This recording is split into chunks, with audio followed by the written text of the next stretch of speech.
for the sound of the bell.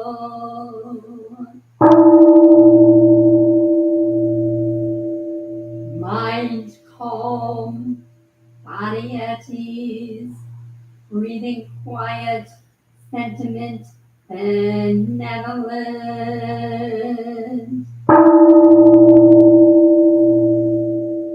Dharma friends, sitting still in vital silence, wanting nothing, we practice Eco-Buddhism together.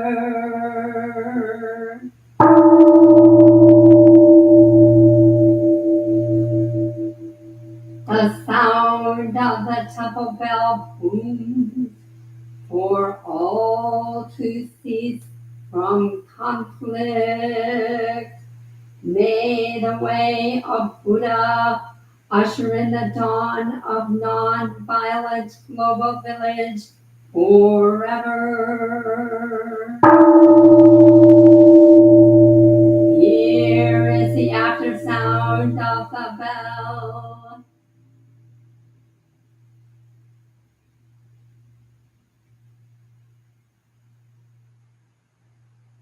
Thunder of silence, light after Dharma rain.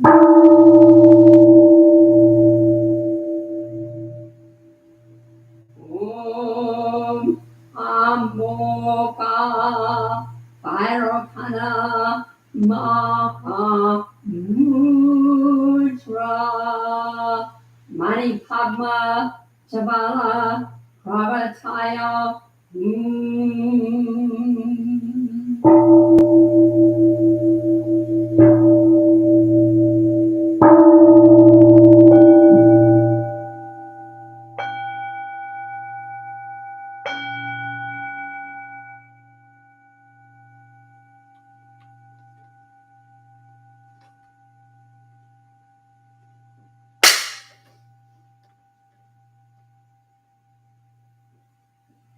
Please stand.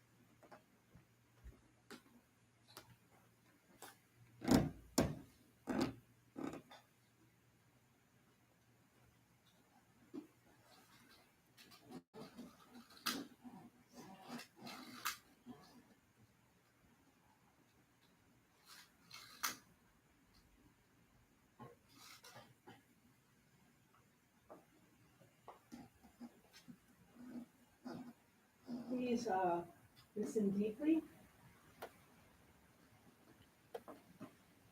On this 25th day of August, year 2024, we acknowledge that this land where our temple buildings stand has been the home of native peoples, the Potawatomi, the Odawa, and the Ojibwe, the Council of the Three Fire Tribes,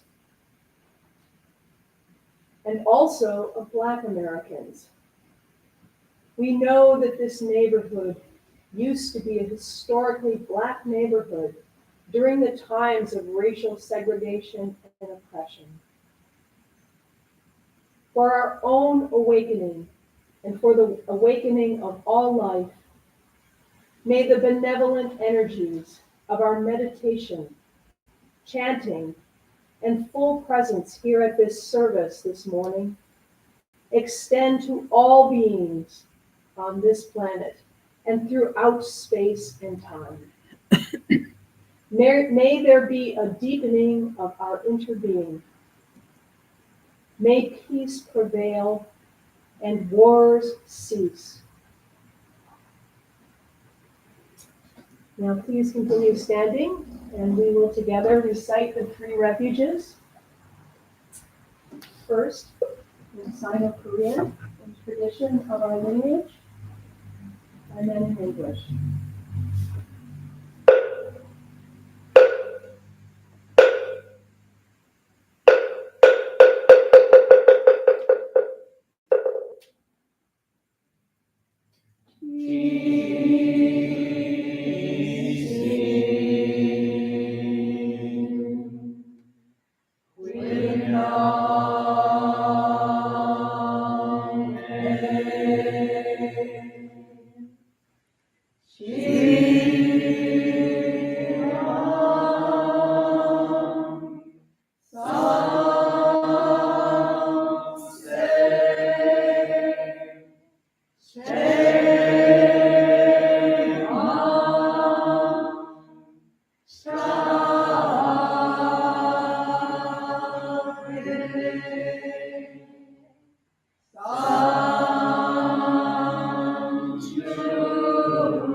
And now please recite after me.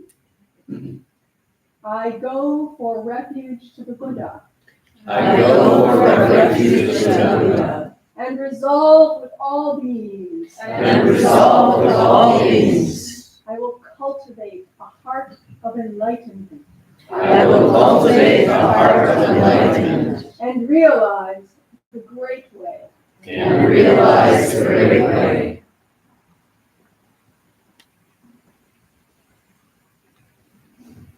I go for refuge to the Dharma.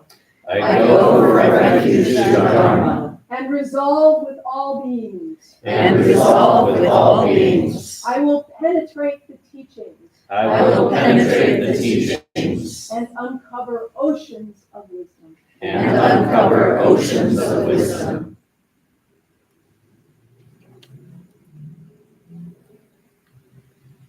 I go for refuge to the Sangha I go for refuge to the Sangha and resolve with all beings. and resolve with all beings. I will seek peace and harmony for the many I will seek peace and harmony for the many and transform this world into Buddha lands unimpeded.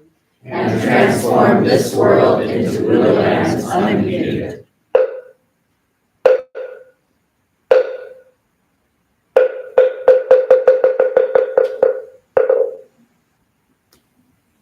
So please take your seats again for another shorter period of meditation, about 5 minutes this time.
Please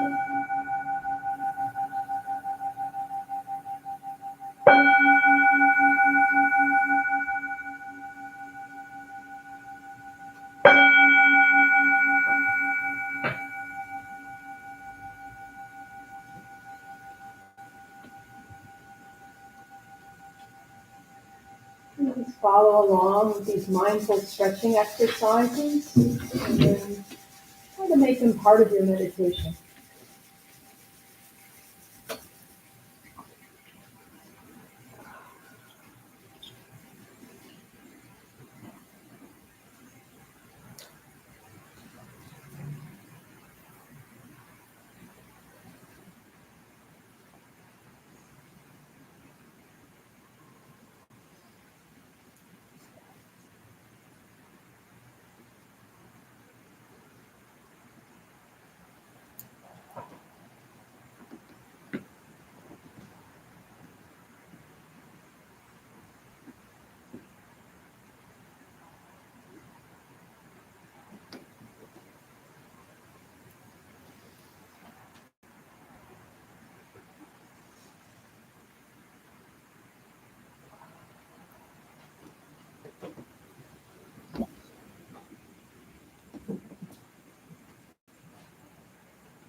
A dragonfly hides under a leaf. Raindrops and lotus flowers jostle the position in the pond. Clouds and sunshine jostle the position in the clouds in the sky. And here we are. Welcome in from the 10 directions, everyone. I'm Hayun. Wish you good morning. Good morning. Hayun, can you put the microphone on? So you can Can you talk?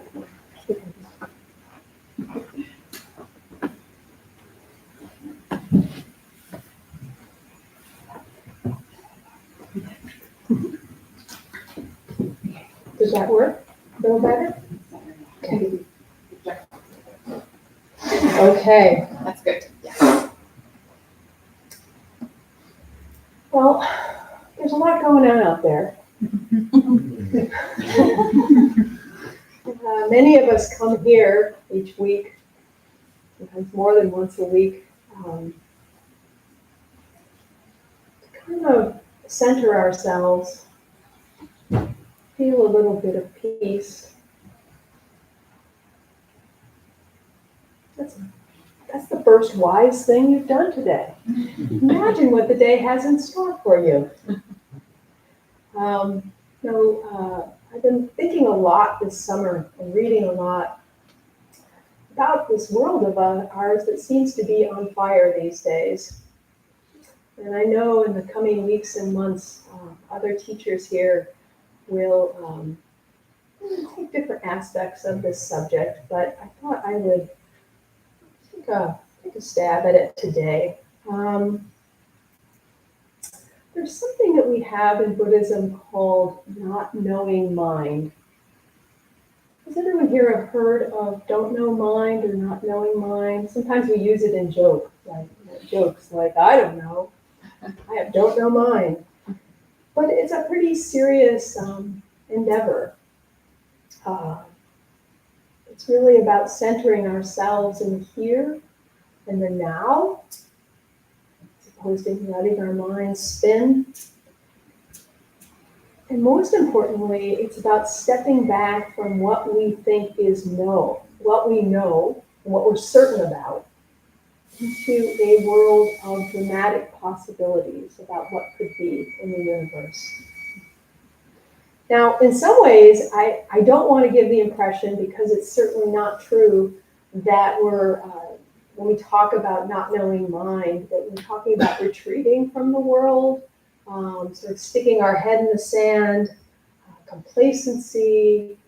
That's not what the Buddhist conception of don't know mind is. In fact, at the end of this service, we end with the 4 great vows. And that begins with all beings, I vow to liberate. That's a pretty big vow. So how do these two principles work together? I want to talk a little bit about today. So I wanted to start with a little bit of scripture.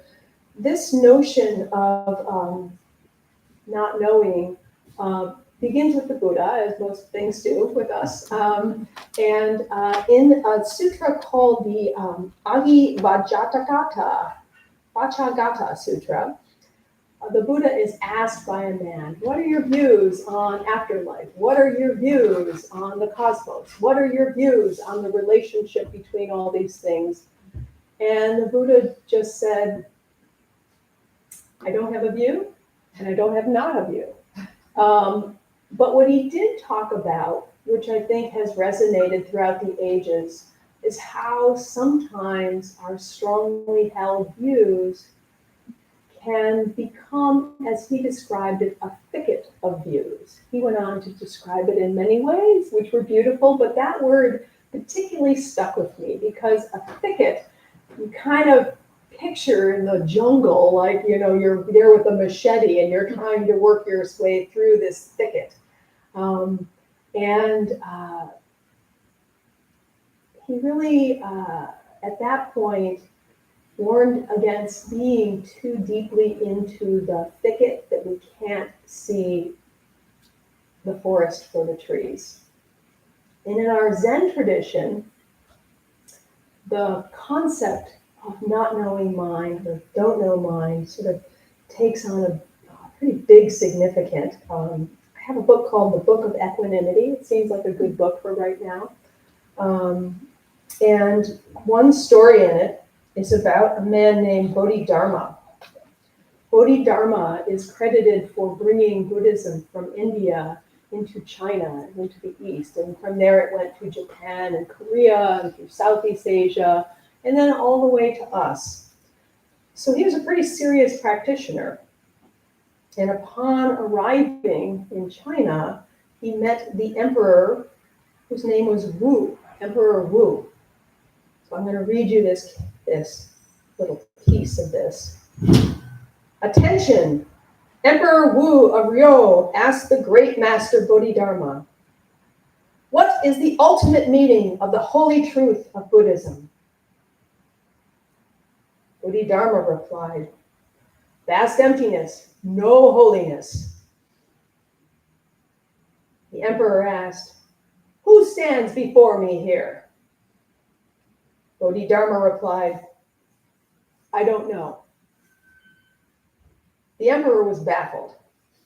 Thereafter, Bodhidharma crossed the river, arrived at Shorin, and faced the wall for 9 years. So I'm thinking that Bodhidharma's answer of I don't know is a little different about how we say I don't know. When you ask me, do you know if there's anything in the refrigerator? I say I don't know. It's usually like, I haven't looked in the refrigerator.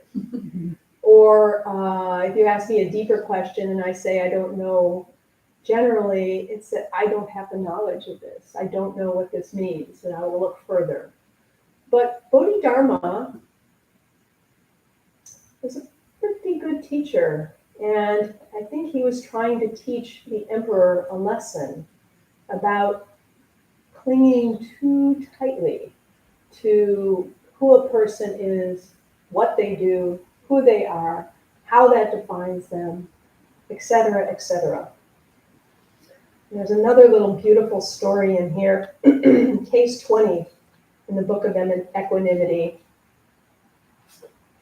And there's a character by the name of Hogan, who is a monk, and he's wandering the countryside, and he encounters a man named Master Jiso. Attention! Master Jiso asked Hogan, where have you come from?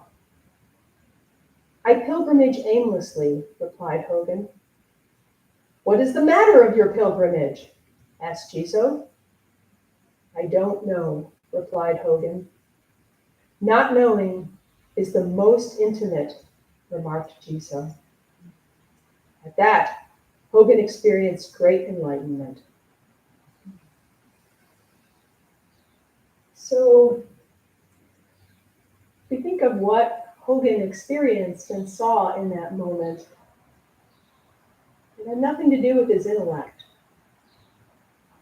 Chances are, at that very moment, he was maybe feeling the grass shoes on his feet,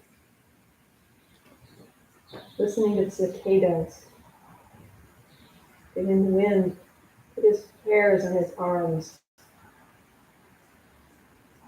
And then after that, he realized where he was, and suddenly it was not don't know mind anymore. And that's how don't know mind works a lot of the time. So bringing it back into our sort of time right now, right here, and what we're all experiencing,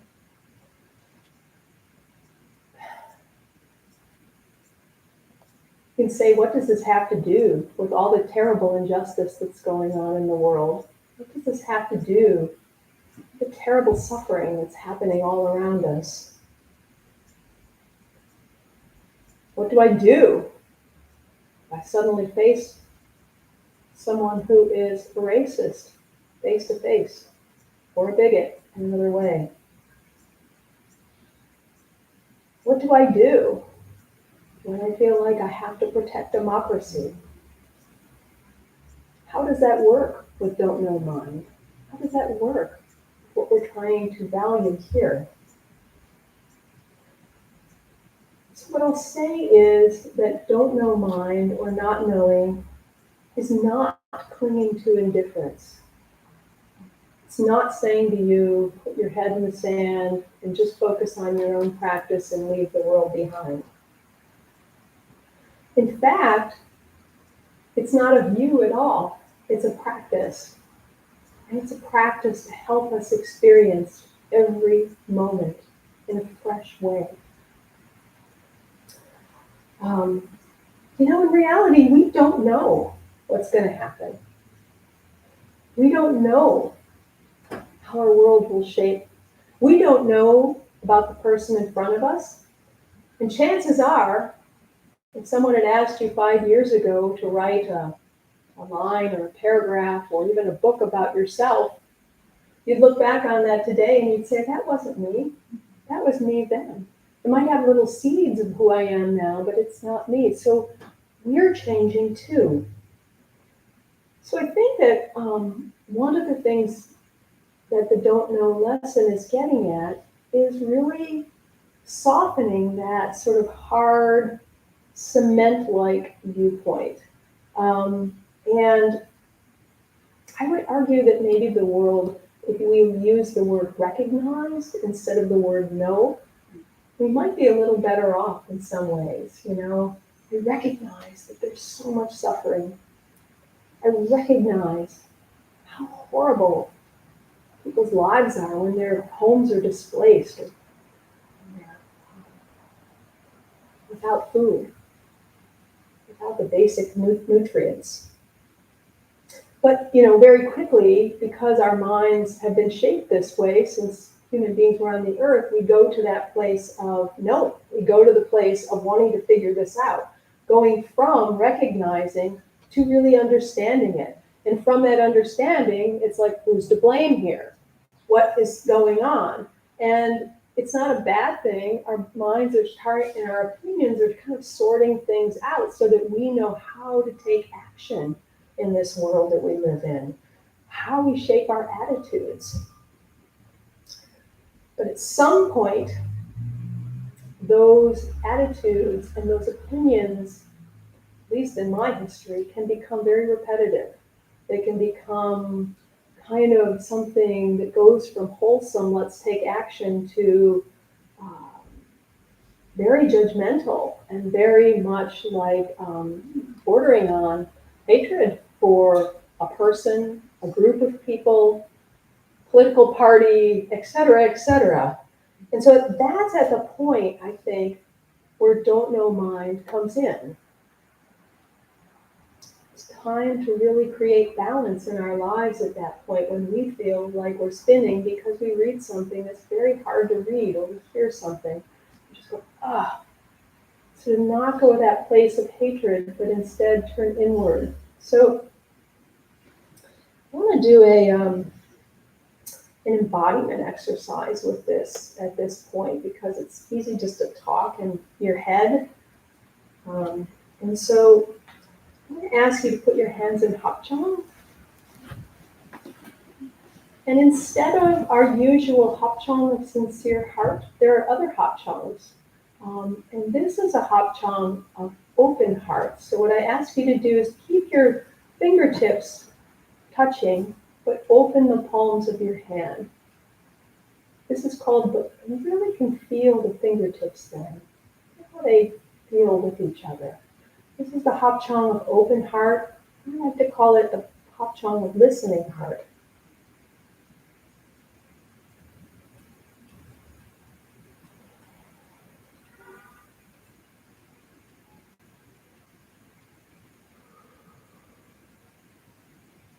I'm going to ask you several questions. How do we heal our country and our world? Right away, ideas come into our head. Instead of ideas, what I'd like you to do is humbly, compassionately say in your mind or under your breath, I don't know.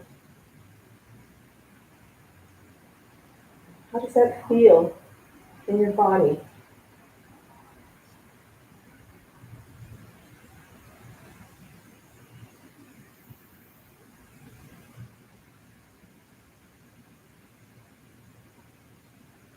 Second question, how do we end racism? Again, try to keep the ideas on the sidelines. humbly, I don't know.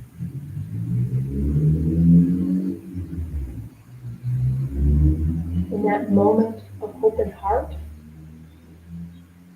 maybe you experience a little bit of closeness to those who are suffering.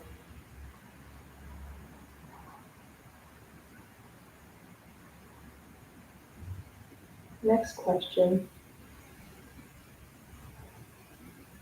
How do we redirect our habits of intense, limitless consumerism to a world of sustainability for our planet? I don't know.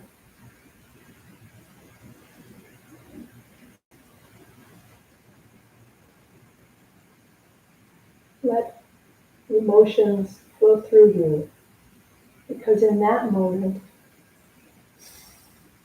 emotions might bring up thoughts and I want to help. I feel the suffering in our world. I feel the suffering in myself. I'll do my best. I want to help.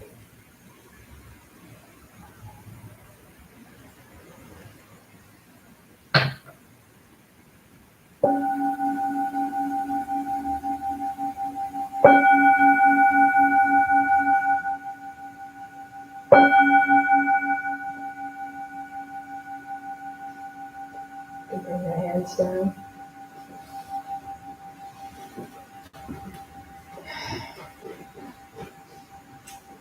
So finally, to help understand this a little bit more, at the risk of sounding a little Star Trekky, our Buddhist culture, our Buddhist teachings ask us to think of reality of our experience in two dimensions. The first dimension is right here, right now. We're so grateful for every breath.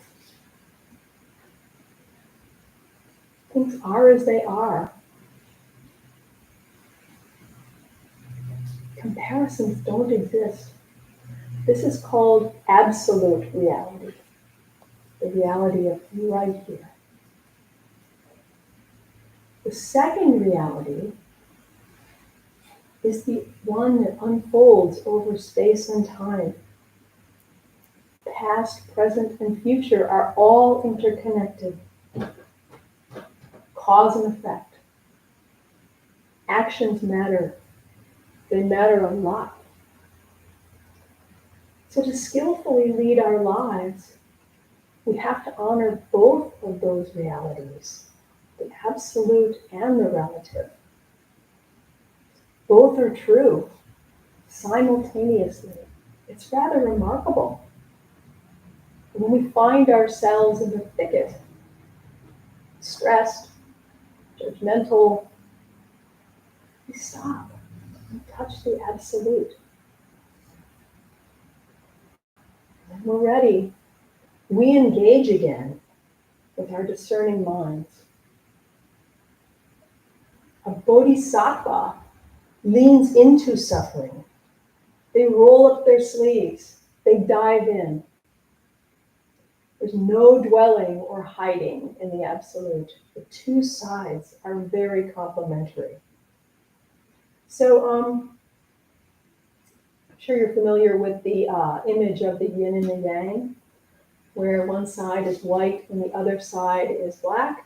And there are, each side has little dots of the other in it, and they exist together. So this is supposed to indicate the absolute and the relative. And so it shows you the interconnected quality of both. So when we're feeling overwhelmed, stressed, judgmental, come back to the absolute. We come back to that nature that's right here all the time. when we feel like we're grounded and have equanimity, then we go out into the world and we blossom and we help and we're there and we need to take action. It's all good. There's not one or the other. One is not better than the other. They all come together as one. Compassion takes root and our hatred is at bay.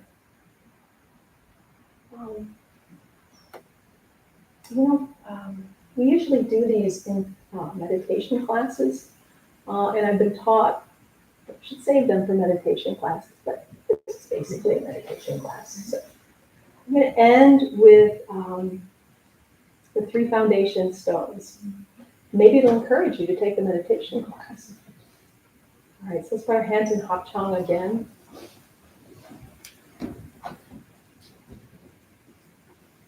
In this very moment, there is nothing to worry about. Peace of mind. In this very moment, I have everything I need. Contentment. In this very moment, there's always something to be grateful for. Gratitude.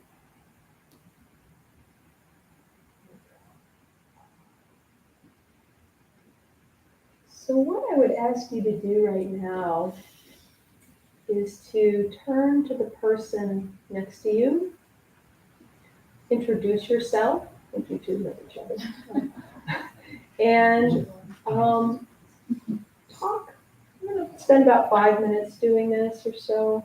Talk about one way that Don't Know Mind could help you, could open you. So let's break off into groups of 2. Call you back in 5. Yeah. Big. Yeah. That's right. I could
actually.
So that was just one of those. Yeah.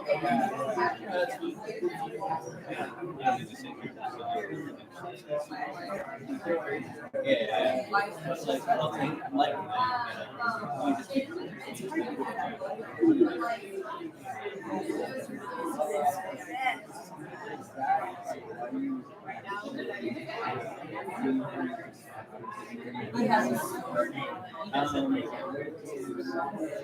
No,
there's a little bit of dimension.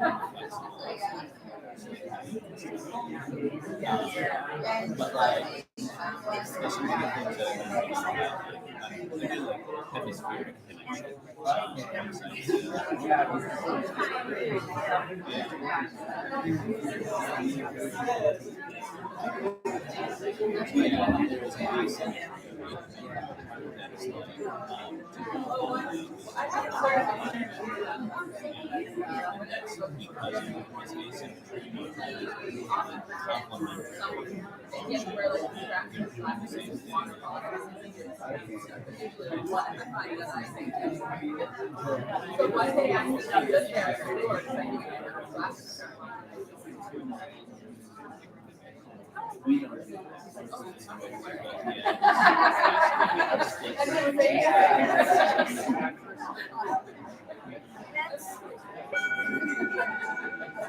Can I ask you all to start wrapping up? Yeah. No, you're Did we get a report out from some of the groups about whether had some interesting discussions? I don't know. Excellent.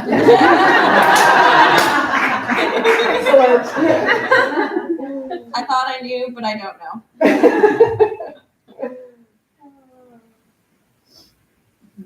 We talked a little bit about, we did a little bit of bean picking last week about that. Like, I never picked a bean before. Like, there was something to know about that, you know? It's not something that we had thought about before, and it's like, okay, just listen to what's going on and figure out the best way to do it, and or maybe I didn't figure out the best way to do it, but that was where we started. We talked about it snowballed from there, but it was pretty good. Thanks, Alex.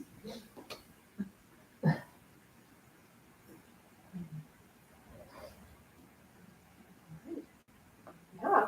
What you got? Beth had this great take right from the jump, an analogy that felt very physical for me. I don't care.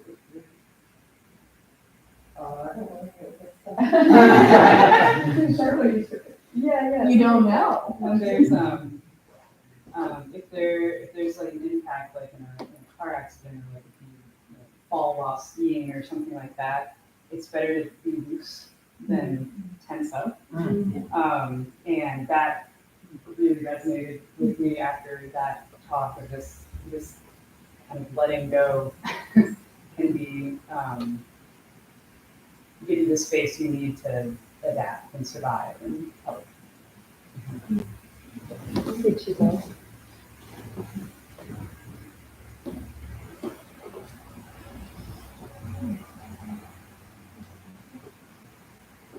Yeah, I was just going to share about how we were discussing that knowledge at times can very easily become a barrier of sorts. Like, we cling to knowledge, say, for protection from the unknown. It can very easily become a cage that kind of imprisons us. It protects us from the unknown in a sense by disconnecting us from it. And like somebody trapped in a cage, which you want, you quickly find there are many things outside that cage that you do well to be in contact with. And so knowing too much, having too much knowing, clinging to too much knowing for too long, can itself be very detrimental in a way that don't know mind can, at the very least, maybe put a door or a window in that cage.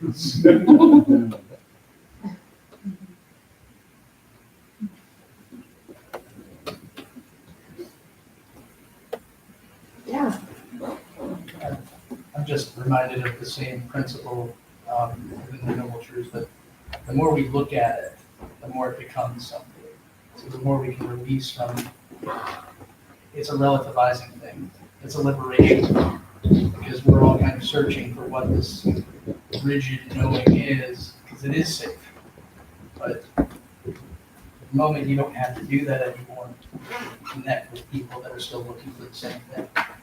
And I think that's when that ineffable feeling that we find together in the space of peace is allowing us to see that we can just put these weapons down for a moment and just release. And that's really difficult. And that's where I find humility in that state, is being able to release what you think you know and what you don't know.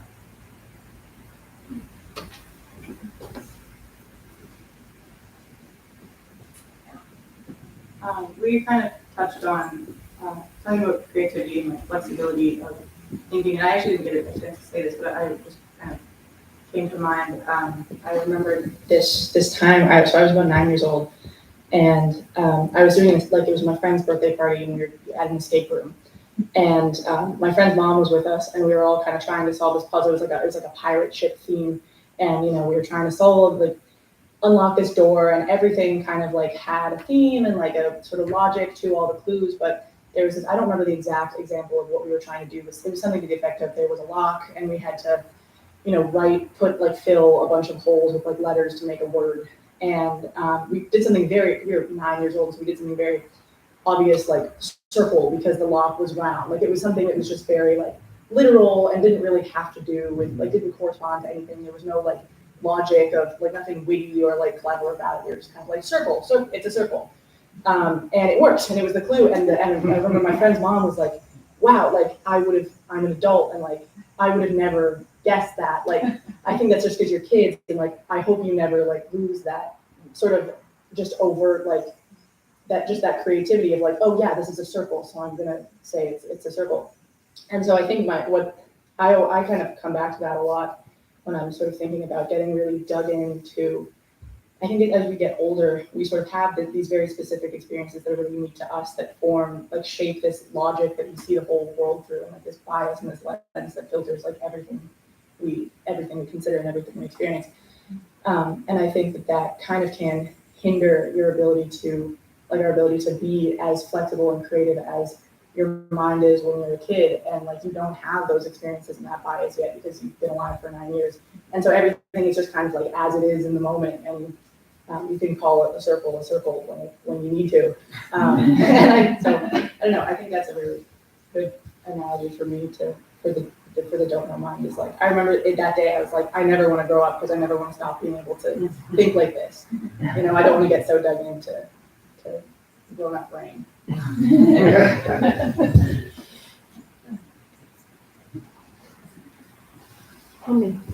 We talked a little bit, we had a great talk, and we talked a little bit about people that we live with. And when we have very strong ideas about what's right and what's not right, and that,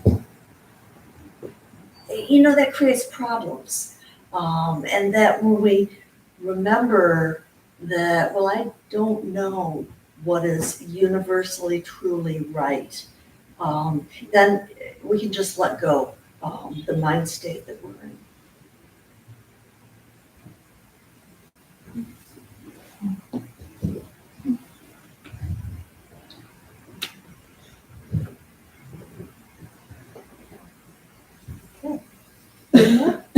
I don't know. I guess so. Well, that's it. Yeah.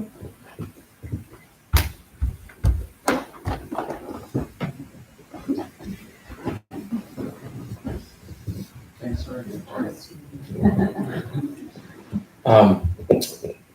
I was thinking that I've thought about this more or less recently, a few months ago.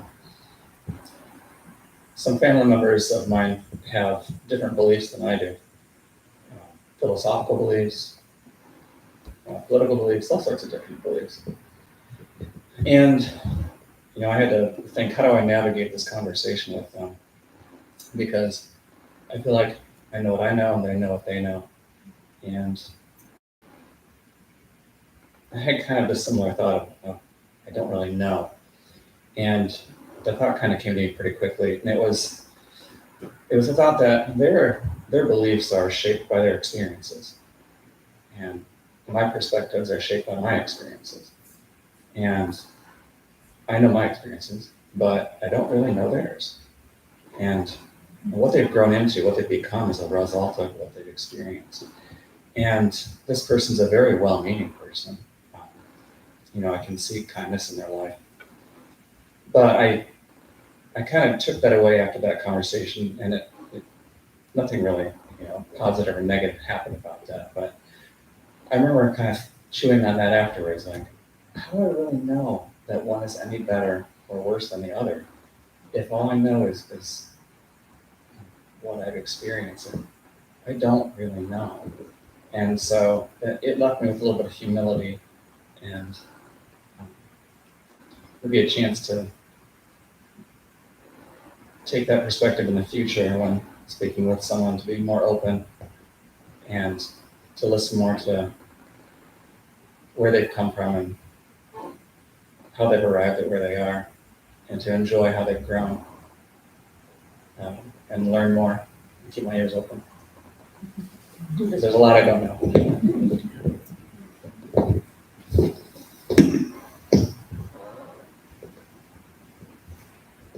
Yeah.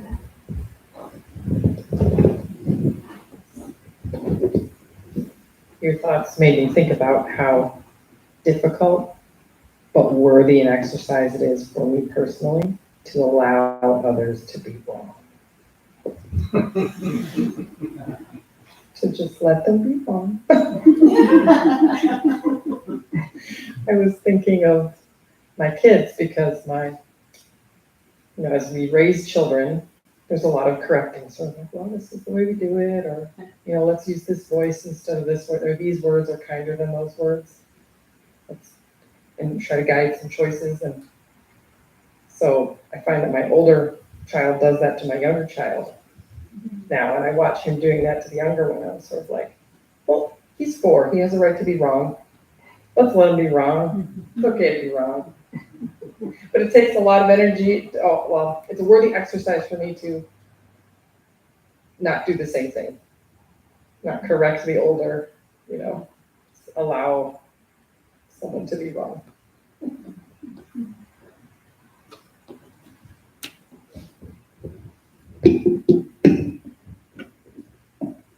Yeah, Alex, and I think you'll be our last. Sure.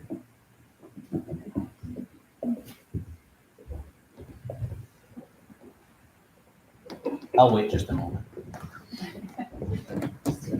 Thank you, Hudson. One of the things that I thought about a little bit more as it came up from everyone. So the type of work that I do is based on learning how learning and behaviors affect the brain. And one of those things is, as we acquire knowledge about a subject, it helps our brain organize that information. But that organization can be rigid. I liked the metaphor of the door and the window that you brought up. That was cool. But in the way that new information shapes our brain, there is rigidity and flexibility, both in how different parts of our brain communicate to each other. So as long as we kind of make sure that we're adapting both sides, we can be rigid where we're flexible, and flexible where we're rigid too. Thank you, Alex. Okay, so now that we've ventured into the absolute realm, let's come back into the relative realm and really kind of together we will say these 4 great vows and with meaning. So just repeat after me. Hands at the tongue, please. All beings, one body. All beings, one body. I vow to liberate. I vow to liberate. Blind passions, one root. Blind passions, one root. I vow to terminate. I vow to terminate. Dharma gates, one door. Dharma gates, one door. I vow to penetrate. I vow to penetrate. The great way of Buddha. The great way of Buddha. I vow to realize. I vow to realize. Thank you all so much. Do you have announcements? Yep. Someone? Yep. You want the microphone? I think, can you guys hear me back there? That's good. That's a rarity for me. But I'll try. Yeah, so we're nearly here in fall. We got, family services starting up September 15th, so that'd be the 3rd week in September. And if you're not familiar with that, it's kind of like a hybrid service between families and the adults. And then after a while, we kind of go our separate ways, if you're new to that. Then we've got 5-week sessions of meditation classes starting on September 5th, and a yoga class, which is also beginning near then. It's on September 10th. So after the holiday for all of these. Today we've got Dharma Recovery, and let's see, we actually have a new system for donations out here in the bowl. There's that as usual, but we're going to introduce a square, point of sale thing, so that if you'd like to donate with a card, it'd be very easy for you to do that. And of course, we appreciate that and any kind of help you can give to the temple, and things like Together Action, or which takes place on Saturday, 3 to 5. It's a great way to get together and get to know some people, and I'm pretty sure you'll enjoy it. And what's up? And I would also like to announce that this Wednesday at 7 p.m. Eastern Time, I'm going to say that to the Zoom, street name Len, Buddhist name Pacho, will be giving a open talk on balance in life, and you can attend it via Zoom. And the link is the Recovery Dharma link, which can be found in the newsletter. And I'm not sure if it's on the webpage, but I know it can be found in the newsletter. And also, I was going to add that there are some sign-up sheets out here, so email lists is a good way to, you can get in touch with the temple if you haven't already. So, well, great. I'm glad you all made it this weekend, and it's nice being here. I have a little study action for 15 minutes. Picking beans, what they did with 15 beans. For 15 minutes. And I'll teach you how to pick tomatoes on another day. All right, so let's all stand and 3 deep bows together. Someone, will you explain how the roads get picked up? Oh, wait. So are we going to reset for yoga classes yet? No, not yet. So do we want to just keep them here for now then? Okay. Yeah. Otherwise, though.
Good morning, dear John.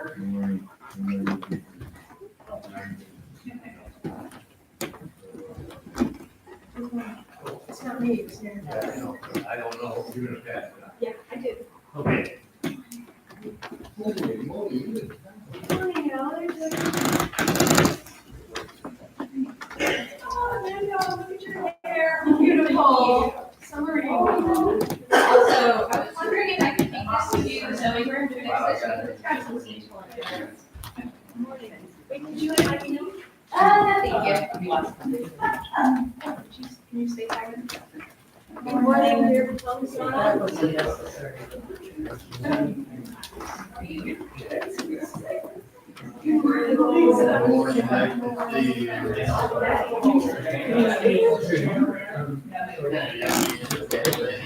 Good morning. I'm Murphy. Good morning, Murphy. I'm We're going on your podcast.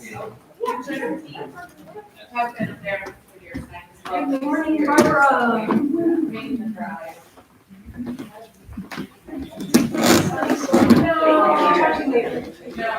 morning.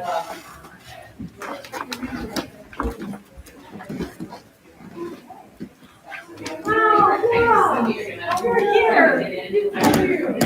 Just on the very I don't Good,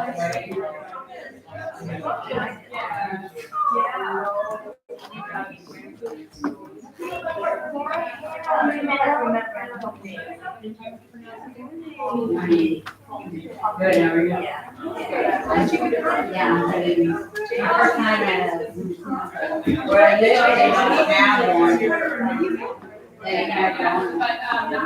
Yeah, my house is small. I'm so glad you